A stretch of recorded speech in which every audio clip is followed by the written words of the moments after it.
Ang Konstitusyon ng Republika ng Pilipinas, ng 1987 Constitution, panimula.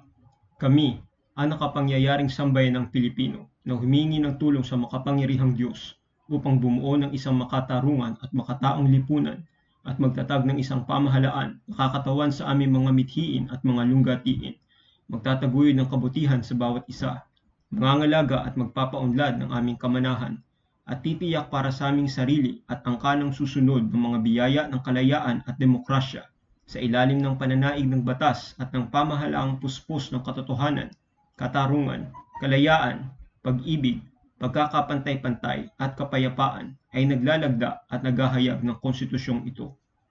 Ang Konstitusyon ng Kaharian ng Diyos o Kaharian ng Langit, ang King James Bible 1611. Panimula. Nang magkagayoy ang isa sa kanila na isang abogado ay nagtanong sa kanya ng isang tanong na tinutokso siya at nagsasabi, "Guro, alin ang dakilang utos sa kautusan?" Sinabi sa kanya ni Jesus, "Ibigin mo ang Panginoon mong Diyos ng buong puso mo at ng buong kaluluwa mo at ng buong pag-iisip mo.